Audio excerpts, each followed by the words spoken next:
Adde okuvaayo ntangaaze mubadde mwogera bingi abasinga bayogera ku mbeera y'obulamu bwange mu ddwaliro ddala mwali batuufu mwebale nnyo okufaayo ku mbeera yange olw'ensonga nti n'olwaleero ge maziga genkyalina agakulukuta ku mutima awamu n'okwennyamira awamu n'okunyolwa okungi kwesiyinza kumalayo bwe mba njogera wano naye nkakasa nti Mukama Katonda ajja kunsobozesa nja kugenda nga mbawaako ku lugendo lwange olw'obulamu bwange naddala ku Radio CBS kubanga gye natandikira okukola era natandikira ku radio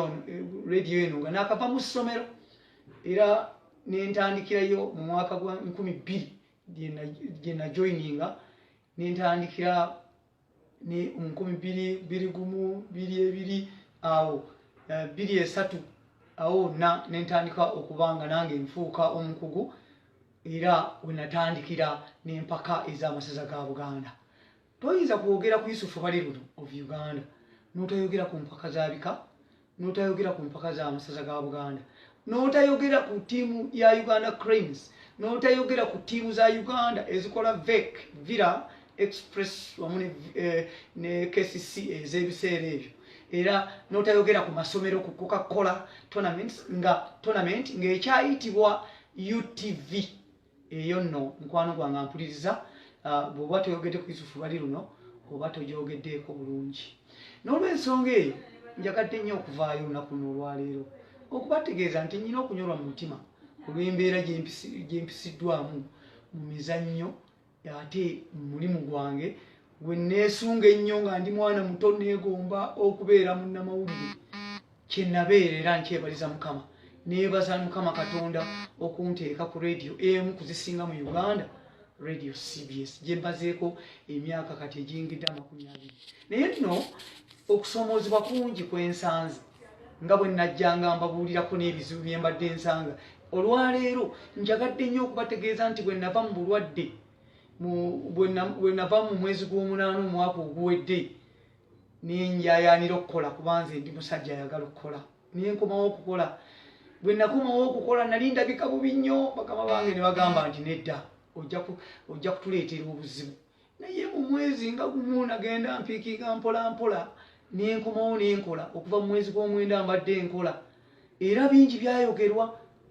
kituufu nali nfuna emitwalo gyange 10 era nga njenyumirizaamu nnyo ebintu bye gyali ginkolera naye zaali allowances era nafuna obuzibu nti saawabulwa we natandikira okukola nakutandikira ku CBS nga simanyangako nti oba omuntu afuna omusaala ogutegeerekeka nti oba omuntu akola endagaano n'omuntu oba oliawo ate omulala n'agimenya naye ng'endagaano nagikola ey'okukolera emitwalo 3 era nga nja kwongezebwa okufuna emitwalo 5 kyesifunangako paka n'olunaku n'olwaleero naye 10 allowances ezintwala mu mizannyo gye ŋŋenda okukavalinga mbadde nga nsobola bulungi okuzifuna naye ekiyitibwa omusaala gwandaba nze sikwatanga kiyitibwa musaala era omusaala mu bulamu bwange tegulabikangako olw'ensonga nti omusaala gwali badde gukola bingi mu bulamu bwange bwe naali badde nfuna omusaala naali badde nsobola bulungi okufuna okwewola ensimbi nga basala ku musaala gwange nange nensobola okubaako ebintu ebyenjawulo ebirala byenkola naye nno neebaza Mukama Katonda nti mbadde mutetenkanya nnyo kubanga n'okusoma kwange abammanyi obulungi ku St. Bernard's College natulya senior 4 abamanyi obulungi ku Central College Mtiana gye natulya senior 6 mumanyi bulungi nti nze nali musajja yeeweerera nga bwe zibula ne bagoba nga nzirayo nempatikana nnoonye ate era mu ngeri emu n'omupiira gwe nali nsamba gwannyamba kinene nnyo zino ze nafunanga mu wino gye nasuulanga ebintu ebyanyimirizangawo nensobola okufuna ebinnyimirizaawo mwe najja n'ensimbi ezimu ezatandika bizinesi ez'enjawulo ez'okugolola engoye n'ebintu ebirala bingi n'okukwata engoye n'entambula mu maduuka g'abantu naye nga nnoonya school fees nsome nange nfuneko omulimu omulungi ng'abantu abalala nsobole okuba nti nfuna omusaala kyesirabangako mu bulamu bwange era nakati ekinnuma olwaleero ekindeese okubategeeza kati nno bwe nkomawo era emitwalo egyo 10 gye nali nga nfuna egya allowance za buli mwezi emitwalo egyo 10 okuva mu mwezi gw'omwenda omwezi gwe-10 omwezi gwe-11 omwezi gwe-12 sizirabangako so nga ate mbadde nkola ebintu bingi abammanyi obulungi mbadde nkola akalipagano k'ebidduka ku CBS okuva lwe natandika opaka mwenvudde ku CBS mbadde nkola emipiira egya Uganda Cranes mu mawanga ga Africa gonna nenga tambula nenga malayo okusooka natambuzibwa nga ekitongole ky'ennyonyi ekitibwa Kenya Airways ekyo bwe kyamala ate n'enfuna okukansibwa okuva ku Kenya Airways engeri gye nabalanga obulungi ne banaffe aba Ethiopian Airlines nabo ne bantwala n'embeera nga bwe bantambuza nga nkolagana butereevu ne CBS ne babawandiikira nga bandikomendinga okubeera omukozi waabwe omu ku bakozi baabwe bagenda okutambulanga ku mipiira tugende tuweereze emipiira gya Uganda Cranes emipiira gya Villa emipiira gya Express emipiira gya KCC tiimu zonna ezayitangamu mu ku continental level okukiikirira Uganda ebyo byonna mbikoze bulungi sikakasa nti waliwo abuusabuusa bwe mbanga njogedde ebigambo ebyo n'olw'ensonga eyo bwe natuuka mu mwezi nga nvudde mu ddwaliro omwezi ogw'omunaana nawandiikira bakama bange ne mbasaba nga bwe nzize nkikola okuva emabega nti endagaano gye twakola mwagimenya ey'okumpa ku ssente nange nsobole okuba nti mbeera obulungi endagaano gye mwakola ey'okunteeka ku payroll ne mubeera nti mwagikola ki mwagimenya naye nsaba munteeke ku payroll ne mbajjukizanga buli mwaka mukama wange asooka Mwami Abi ye programs director nayingiranga mu office omwaka ne guggwako nga mujjukiza n'akuba emmeeza n'enfuluma n'engende wa human resource Mr. Robert Kasozi ne munyonyola ensonga yange n'agamba ensonga egizeeyo wa Mwami Abi ne mugamba wa Mwami Abi yalema n'engizeeyo wa Mwami Kasozi n'enzireyo wa Mwami Abi emirundi nga 50 naye ensonga eno tebagiramu makulu ne banemesa okuba nti batuukiriza obuvunaanyizibwa bwabwe bwe beeyama okubeera nti bayamba Yusufu Baliruno of Uganda okumuteeka ku payroll sinakunyamba wabula ng'omukozi omulungi njagala okubategeeza nti emirundi gyonna gye mbadde ku CBS n'ebintu bye nkoze ku CBS bibadde binyumira nnyo abantu y'ensonga lwaki munjagala era y'ensonga lwaki mwambeererawo n'ensimbi ne mubeera nga muzindeetera ku kitanda bakozi bannange ku CBS mbeebaza mwajja ne munnambula naye bakama bange ab'amaanyi tewali yadde omu yadde yampeereza message nti get well soon yadde okulinnyako mu ddwaliro okuva ku programs director okutuuka ku human resource n'okugenda ku managing director teri yadde ka message akamu ekyo ne kyekyandaga obukyayi bwe nzize okulaga ensi nti abantu bakola ebirungi naye ne batasiimibwa wano nno we mbadde nsabira nti oba oli awo nze nemereddwa okutuuka ku muntu ayinza okunnyamba kuba njagala okubategeeza nti mpandiisa amabaluwa gonna ag'amaanyi eri abantu ab'amaanyi abasookerwako waggulu mu Bwakabaka n'abataka ne mbatuukira ne mbagamba bannange nze embeera ennyinze okuva mu mwezi gw'omunaana covid ono yenna muyiseemu bubi nnyo olw'ensonga nti mbadde sifuna nsimbi yadde 10 bwekiti era songa ate ne bwe nava mu ddwaliro saafuna muntu yenna yadde ayinza okujja okundaba awaka okunnyamba okundeetera ku kyokulya yadde nga abantu abawerako muzze n'omukwano mungi ne munziruukirira naye abange bo tebambeereddeewo aba kampuni gye nkoledde era njagala okubategeeza kino nti Ssaabasajja Kabaka yakansiima emirundi 3 ng'omuntu asinze okugatta abantu be nga mpita mu buzannyo bw'omupiira ogw'amasaza ga Buganda teri ayinza kukibuusa maaso nti nagutumbula era nze nagutandika era ne ngutuusa we guli era n'ebyafaayo by'omupiira gw'amasaza nze mbirina ekyokulabirako mpandiika mu katabo k'entanda ya Buganda buli asoma mu article yange asigala amatidde ddala ekikwatagana n'empaka z'amasaza era mu ngeri y'emu Baliruno of Uganda y'omu ku bantu abasinze okutambula n'okutunda CBS njebaza nnyo okubeera nti entunze n'embeera nti ngiyitiddeko okumanyika naye nange enkoze omulimu munene nnyo ogw'okugitambuza ebweru w'eggwanga amawanga ga Afrika gonna Yusufu Baliruno agamanyi naye Yusufu Baliruno okutambula mawanga ga Afrika abaana b'enkya bafuuke ekisekerero okutambula mawanga ga Afrika enkya asangibwe ng'akubye empale ekiraka arepresentinge bubi CBS mu community ekyo nakyo kiba kikwasa ennaku n'amaziga n'okulukutusa ng'owulira ofa n'olw'ensonga eyo neekubidde enduulu gattako okugenda mu bakama bange ndabe nga bannyamba nimedde okuyambibwa bwe nava mu ddwaliro natandikirawo okukola mubadde mundaba abali mu mpaka z'amasaza omwaka oguwedde natandikira mu quarter finals nga ndabika bubi nnyo naye nga nze ŋŋamba nti kampeereze ensi yeetaaga kukola nenkola naye era okuva ne 10 gye nafunanga luli nga nkola okuva mu 2000 okutuuka luno juzi lwendwadde ne 10 nakyo bwe nava mu ddwaliro baagaanye kugenda newabaawo banzibirako nti baagala kukikinga out of the system technically nange nasala mangu amagezi nenkomawo nennimirawo nenkola emirimu gyange bulungi era nenjikola bulungi mu mwezi n'abantu abagenda mu Desemba bonna abaapuliriza mu Desemba nga nkola mu 89.2 kumacha ewa Patrico mu program eyokumacha mwabeera ne Anisebunya nalinga mpeereza ebyemizannyo buli lunaku paka omwezi ogwo gwaggwako naye nga natandika n'eri ku 10 kitundu mubadde mukamanyi bulungi nnyo updates zaffe eza buli lunaku okuva lwe neegatta ne CBS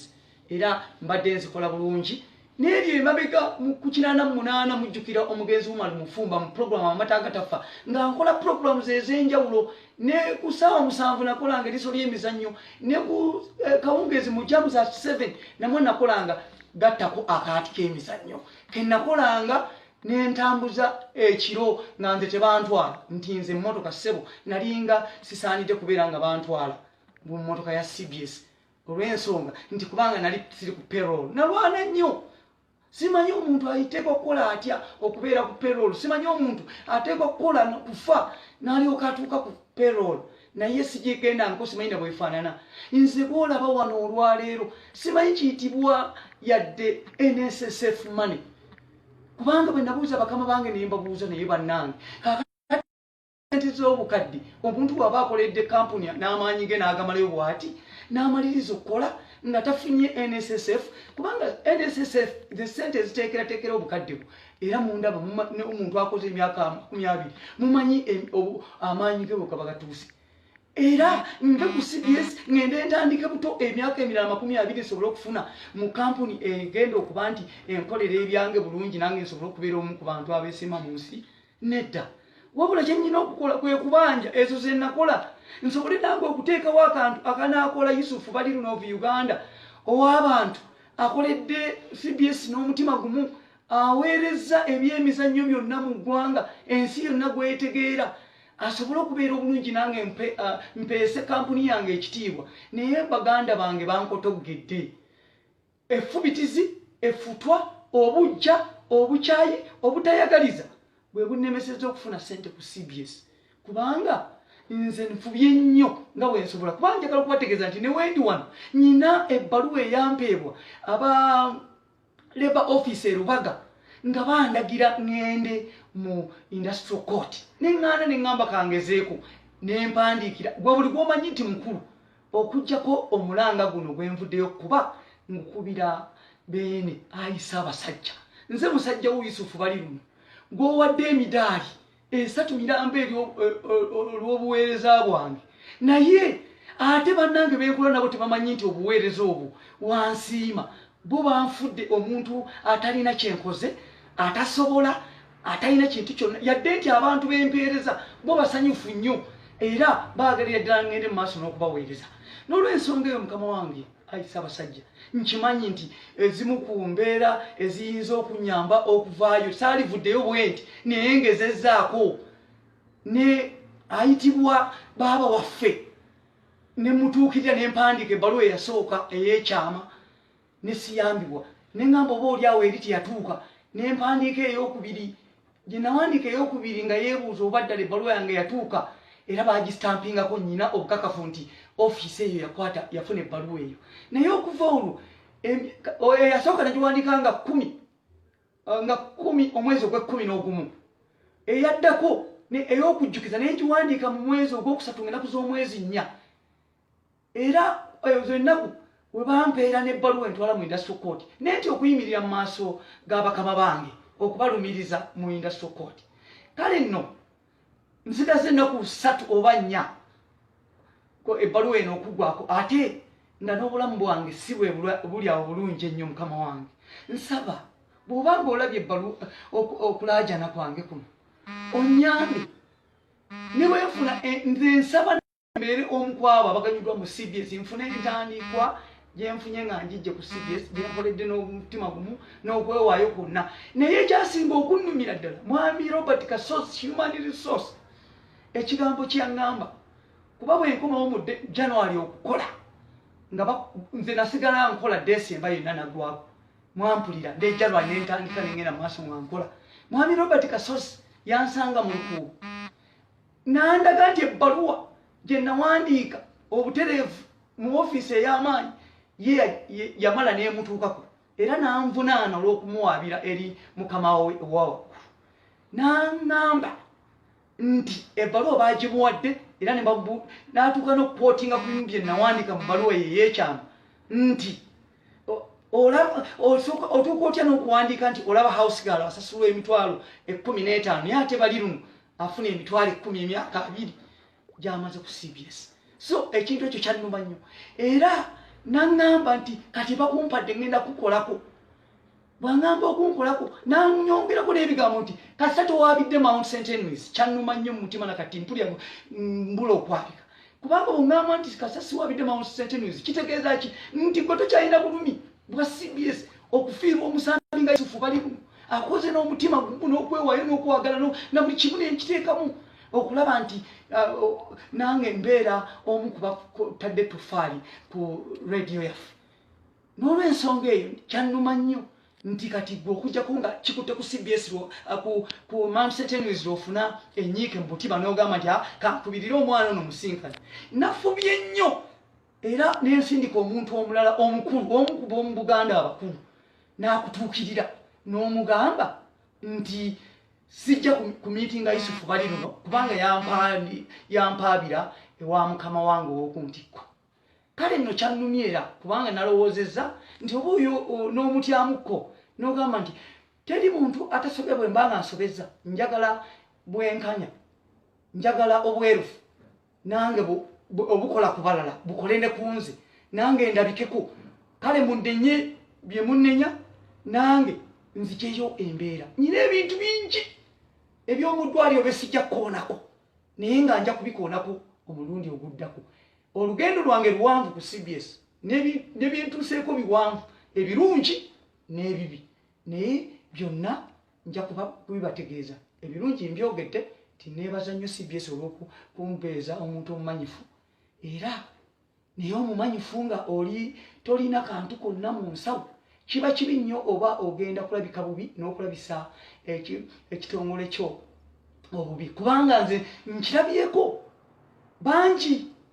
abavudde ku CBS baganda bange mu sports department Geoffrey Nduga yagenda bwatu embeera yava ku wakati wa bantu babiri abe Mukibi ne mwami Robert Kasozi. Embeera eyo nange kyekimu mwana Moze eyo pe yannuma nnyo kubanga mu local sports nga tuli big fe tuli nambemu eri ku international mwana Moze ne omwana Bill eyo pe nayo yannuma naye nasirika ningamba omwana kuba nakubiriranga nnyo ne muwabula buli kimu nekibeera nga tukola ki tutamba naye yaŋŋamba kiyitiridde ngenze. Bangi ba Davis Kiraga abavudde ku CBS bannasozi bakayibanda banvanungi teri avudde ku CBS nga musanyufu naye kampuni ennene bweti eyinza etya okusiibula abantu nga bali mu maziga. I need a fair send off. Nsaba omuntu alaba embeera eno asobola okutwala obuvunanyizibwa buno eri mukama wange Ssaabasajja kuba nkimanyi yamanyi nti ndi mukozi era yansiima. Emidaali 3 nja kugibateera ku YouTube yange ogenda bugenzi abaagala okunfuna obulungi ennyo mujja kugenda ku Facebook kwendi Yusufu bali luno of Uganda ate ne ku Twitter kwendi Yusufu bali luno of Uganda ate era ne ku YouTube account YouTube yange njagala mbategeeze nti ngenda kati kutandika okukola nga neekozesa ngenda kutandika okukola amawulire gonna agakwatagana n'empaka z'amasaza amawulire gonna agatukwatagana n'ebyafaayo by'amasaza ebibuuzo byonna bye mulina bye mubadde mumbuuza nga nze essimu yange tevaako mubibuuza esulako nga mumbuuza nze nkwata essimu nebizibeera 7 nebizibeera 8 nebizibeera 9 nebizibeera 10 nenziramu ebibuuzo byammwe kati ngenda kutandika kubaddirangamu ku YouTube yange Yusuf Baliru of Uganda nosobola okuba nti buli kimu okifuna bulungi empira gy'ebika ndi mwogezi w'empira gy'ebika by'Abaganda eyalondebwa butereevu okuva eri Kamalabyonna wa Buganda era nze nkyali mwogezi tebanaba kunzijako oba oliawo nakyo simanyi kubanga nze nasinziira bwe namala okuwandiika ebbaluwa eyo njagala okubategeeza olunaku ng'enkeera tugenda ku mupiira gwali juzi ebulemeezi abalyanaka nga bajaganya olw'okutwala ekikopo nga bajaganya ku mikolo gyabwe egy'okutwala ekikopo nafuna essimu okuva ewa mukama wange Abe Mukiibi ayi Ssaabasajja banyimiriza maze emyaka 2 ku CBS yes Abe Mukiibi ebigambo bye yaŋŋamba bye bino yaŋŋamba nti todda ku CBS yakozesa landline eya CBS mu ddoboozi lye eri 0312333100 naŋŋamba todda ku CBS konze lwaki mukama wange nti kubanga watuwaabidde ewa mukama waffe nti kikole mu buwandiike nti sijja kukikola bw'olejja wano nakuwandiikira ng'ojja wano kale nno ne kinziza yo emabega eri nti omuntu mu Uganda wano okujja okufuna omulimu gavumenti mutuyambe omuntu waba emirimu girabike kubanga omuntu okujja okufuna omulimu obeeranga gwe bakoledde favor nalowooza nnyo kuba taata yaŋŋamba bw'okola ennyo osiimibwa era omuntu ateeka okuba nti akulabawo n'abeera ku kyakukolera naye kyagaana ku mulundi guno kubanga nze nakola nga mmanyi nti bwe naakola ennyo ebisuubizo byonna byensuubiziddwa bajja kubituukiriza naye ne gye buli eno terikyali kituukiridde ate bwe nneekubidde enduulu eri Katikkiro mukama wange ate bannange mwami Robert Kasozi ne mwami Abe Mukiibi ababadde bansamba ng'akapiira ono asamba nanziriza Abe nansambira nanziriza Kasozi bo ne bakijjamu kintu kifaananyi kirala nnyo oba gwe olemeddwa nennyingira mu ofiisi yo n'okuba emmeeza emyaka 17 lwaki mu mwaka ogumu gwe nkusazeewo neŋŋamba nti kanneekubira enduulu kuba basingako ate onkubira n'ongobera ku ssimu nti todda ku CBS najja enkeera mwami Abe Mukiibi ng'ataddemu mwami Nsejjere causing a commotion mu studios because nyina ekinzigulira ekisumuluzo finger gundi ekigalo kyoteka ku lugine likugulira naggwewo nensanga Nsejjere nga nsigaze dekikanga 5 nga ntegese nga naye ategese ne mugamba kakati tulabe ani agenda okukola kubanga nze tebampandikira mu butongole nti bakugobye Nsejjere bwe yalimu ne muganda wange eyakava ebuddu Tone Mbazira yanzikakkanya naŋŋamba Baliru olwaleero Abe Mukiibi andagidde nti okuva leero okutuusa ennaku endala zonna Nsejjere Ssempijja yalina okukola mu kifo ky'obadde okulamu n'okuva olwo mwezi ogwo mukama wange siddangayo okulabikako ku radio ya CBS nga mpeereza abantu banneebuuza nagaana okubyogera naye olwaleero nsazeewo ku lw'obulungi bw'abantu bange abandabiridde abambeereddewo ebbanga lyonna eby'omuddwaliro kantisooka ebyesikisize bingi nnyo ate eby'omuddwaliro birimu n'embeera enzibu ennyo eteetaaga na kwogera wano naye nsaba bw'abaayo omuntu yenna alina obwagazi bw'Abaliru ng'alina engeri gy'ayinza okunkolera embeera enzisinkanya n'abantu abakwatibwako ensonga eno kuba baagana okuva olwo tebankubira nga ssimu yaddemu essimu yange weeri tusobola okugitwala oba nyina ya MTN ya Airtel tusobola okuzitwala ne bazikebera teri ku bonna yali ankubidde ku ssimu wabula beewaana tukamaze naye mumaze emizannyo nagyo bwe gimazeewo Mukama Katonda abampeera omukisa nja kujja n'ebiddako nze Yusufu Baliru of Uganda nga bulijjo era njagala okubategeeza nti komyewo okubalaga era obutali bunati omulundi guno okubalaga obunanfuusi mu nsi eno obuli mu bantu era nga ekisingira ddala obukulu kwe kwegaana omuntu akoze ekintu emisana n'ekiro nga ensi yonna eraba nga ensi yonna emanyi omuntu n'asinziira waasinzidde n'awandiika ebbaluwa nga eringa defense nga egamba nti Yusufu Baliruno tumwegaana tumumanyi nga mukozi wa CBS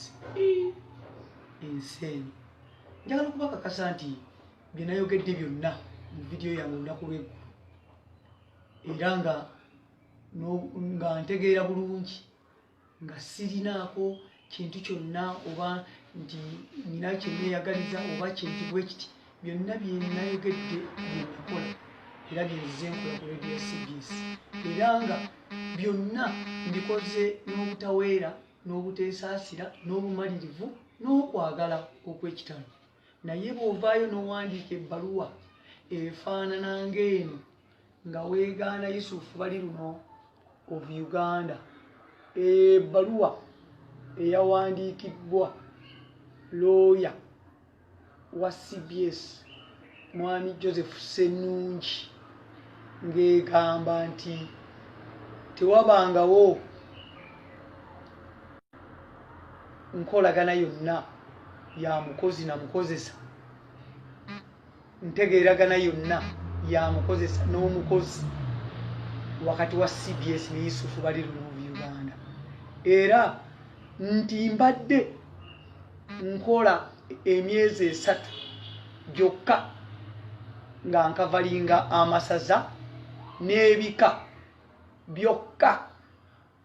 Omulabi wange era mpuliriza, Yusufu Baliruno yatandika ku CBS ng'aweereza emipiira egya Uganda gyonna, liigi za Uganda zonna, liigi z'amasomero zonna,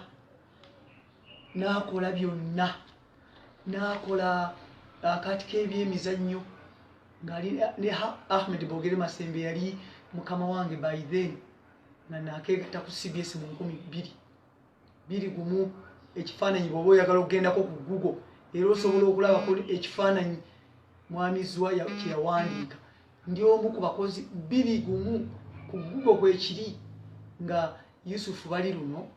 mukozi wa CBS. Nali kavubuka kato nnyo nga nakava mu ssomero najoyininga 2000 ekifaananyi ekyo ekiri mu Google Zwa yakikuba niye kyali mu myaka giri egy'emabega 2021 nga ndi kavubuka kato nga najjanga training. So bw'olaba ng'okoze ekintu ekifaana bwe kirwegaana omuntu omumanyifu bw'atyo aweereza abantu bange bempeereza nabo si basanyufu. Nkimanyi temuli basanyufu omuntu okwegaana Yusufu Baliruno nti taweerezanga ku mupiira gwa Uganda ng'amawanga ga Afrika gonna nga tambudde nga CBS yensindika n'empeereza y'omupiira gwa Uganda. Noweegaana Yusufu nti taweerezangako ku mupiira gwa ttiimu nga Villa oba Express oba KCCA wano mu Uganda liigi yaffe eyawano. Neweegaana Yusufu Baliruno alagirira abantu amakubo ku emyaka gyonna gy'amaze ku CBS mu kalippagano k'ebidduka nga nkeera ku makya matulutulu n'engenda n'endagirira abantu abalina emmotoka nga nze sirina nga ntambulira na ku zi booda naye nga ndagirira bammotoka mu bukubi obw'ekika ekyawaggulu. Nonneegaana bannange ennaku endi ku mutima mpitirivu kyomuva mulaba nti nvuddeyo okukola ensonga eno nammwe mulabe obunnanfuusi obuli mu nsi ebimu ku ng'ogyeko kiri bye mumanyi bye mbadde nkola. Naye era mwaka gwa 2007 neegatta ku kibiina kino kye mulaba omutwe ogwo ekiyitibwa Uganda Sports Press Association. Ekibiina kino kigatta bannamawulire abasaka amawulire g'ebyemizannyo. Mu bbaluwa eyo gye mulaba gye mbatadde mu maaso nabo si basanyufu era bali very disappointed okulaba nti CBS yeegaana omuntu abadde akola naye okuva mu 2007 lwe yeegatta ku USPA nga recommendation yonna yakolebwa CBS nga neegatta ku USPA. Ekibiina kya USPA tekisobola kukuwa kaadi yaakyo nga teriiko kampuni gy'okolera era ne ku kaadi eyo kuliko nti Yusufu Baliruno mwemba wa USPA nga atuweereddwa CBS era eyo ekigambo CBS ku kaadi ekyo ekiri. Ekirala nti ekibiina kino oluvannyuma lw'okukyegattako nze omu ku bannamawulire abatambudde ne bannamawulire bannanga abalala bonna okugenda ebweru okusaka amawulire ag'ebyemizannyo nga mpeereza emipiira gya Uganda Cranes mu mawanga ag'enjawulo nga mpeereza emipiira gya ttiimu ezikiikirira wano mu Uganda ku Confederations Cup ne Champions League. Ekyo ekibiina mwengwa era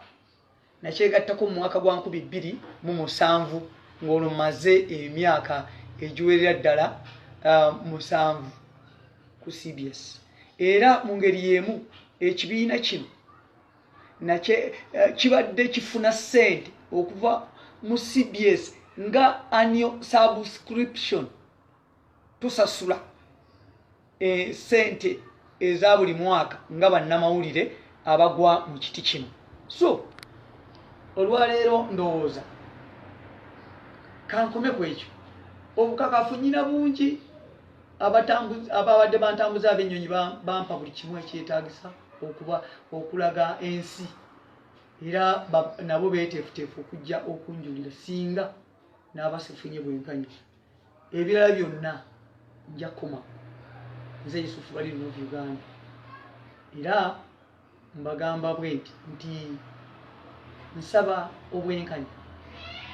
nsaba obuntubulamu, nsaba abantu kukwata ensonga eno nga abaana ab'endeebwe ya Nakala era nsaba buli alabye ensonga eno awe okuwabula. Ndi muntu omukkakkamu ate awuliriza ate awabulwa naye embeera yampitiriddeko nga bwe mulabye amabaluwa ge nawandiika ebbanga eddene ennyo nga teri anyega nempita mu mbeera embi we naalisingidde okwetaagira ennyo CBS nga naakava mu ddwaliro. Mu mbeera eno ngiyiseemu eyo n'embeera gye mulabye eri awo etabadde ennyangu eya COVID-19 ngiyiseemu naye ndi mutetenkanya nafuna wengira nga nkubakuba yakeeyo akatonotono nenfuna ez'okulya naye nsaba bwenkanya nange nsobole okuba nti nsiibulwa mu mirembe mu bulungi ng'omukozi akoledde ekitongole kino emyaka egiwerera ddala okuva mu 2000 nabeegattako paka luno juzi abe mukiibi luyankubira essimu n'angamba todda ku CBS so ng'ate mbeekubyeko nnyo ne mukama wange omulala Robert Kasozi akulira abakozi n'oba oli awo nze sibadde mukozi kama Katonda abankuumire Ssaabasajja Kabaka awangaale.